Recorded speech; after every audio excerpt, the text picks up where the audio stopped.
March মাসের শুরু থেকেই দেশ জুড়ে একাধিক বড়সড় পরিবর্তন হতে চলেছে। হ্যাঁ, বর্তমানে এই চলতি মাসেই প্রায় 7 থেকে 8টি নতুন পরিবর্তন কার্যকর হচ্ছে। তো বর্তমানে এই কোন কোন পরিবর্তন এই মাসে হতে চলেছে এবং কোন পরিবর্তনের ফলে কী কী সুবিধা বা কী কী অসুবিধা হবে, যেগুলো না জানলে আপনাদের সমস্যা হতে পারে, চলুন এক এক করে সমস্ত পরিবর্তনের বিষয়ে আপনাদেরকে জানিয়ে দিই। তো চলুন বন্ধুরা, এবার আমরা এক এক করে দেখে নিই এই মার্চ মাসে কী কী পরিবর্তন আনা হচ্ছে। রান্নার গ্যাসের দাম থেকে শুরু করে ট্রেন লাইন অর্থাৎ রেল যাত্রা যারা করেন সেক্ষেত্রে বড়সড় পরিবর্তন রয়েছে। পহেলা মার্চ থেকে বদলে যাচ্ছে এই নিয়মগুলো। শুধু রেল যাত্রা নয়, ব্যাংকিং পরিষেবা থেকে শুরু করে আরও একাধিক ক্ষেত্রে কিন্তু পরিবর্তন হতে চলেছে। চলুন এক এক করে আপনাদেরকে দেখিয়ে দিই। কবে প্রকাশিত হয়েছে দেখে নিন। কী বলা হয়েছে দেখুন, পহেলা মার্চ থেকে বদলে যাচ্ছে এই নিয়মগুলি। সময় থাকতে এই পরিবর্তনগুলো সম্পর্কে সচেতন না হলে মাসের শুরুতেই আর্থিক ক্ষতির মুখে পড়তে পারেন আপনিও। সেই ক্ষেত্রে জেনে নিন কোন কোন আর্থিক নিয়মে পরিবর্তন হতে চলেছে। আর যদি না জানেন তাহলে কিন্তু আপনি লসের মুখে পড়তে পারেন। কি বলা হয়েছে দেখুন, আসুন জেনে নেই কী কী পরিবর্তন হতে চলেছে।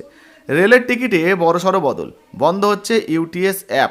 দেখুন বলা হয়েছে ট্রেন যাত্রীদের জন্য সবথেকে বড় খবর হলো পহেলা মার্চ থেকে পুরনো ইউটিএস অ্যাপটি পাকাপাকিভাবে বন্ধ হয়ে যাচ্ছে। এর পরিবর্তে ভারতের নতুন app super app rail one পুরোপুরি কার্যকর হচ্ছে।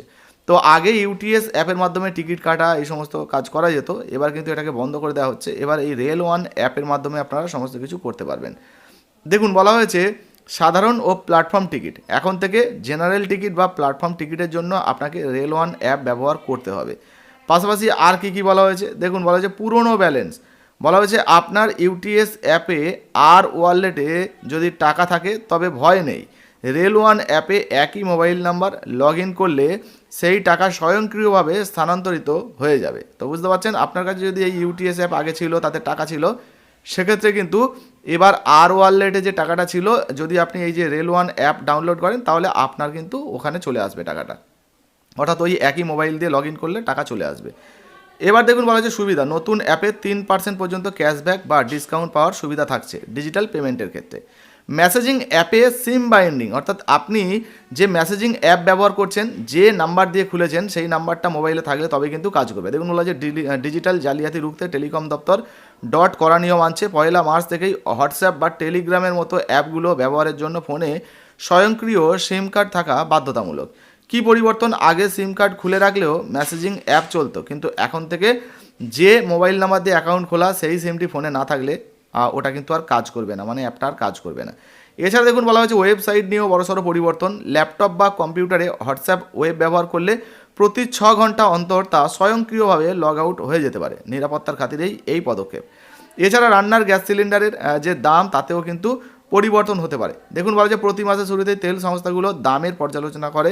পয়লা মার্চ থেকে কিন্তু তার অন্যথায় হবে না। আপনাদেরকে জানিয়ে দিই ইতিমধ্যে কিন্তু এই গ্যাস সিলিন্ডারের দামে পরিবর্তন হয়েছে। বাণিজ্যিক যে রান্নার গ্যাস সিলিন্ডার, সেই গ্যাস সিলিন্ডারের দামে প্রায় 28 থেকে 32 টাকার মতো দাম কিন্তু বাড়ানো হয়েছে।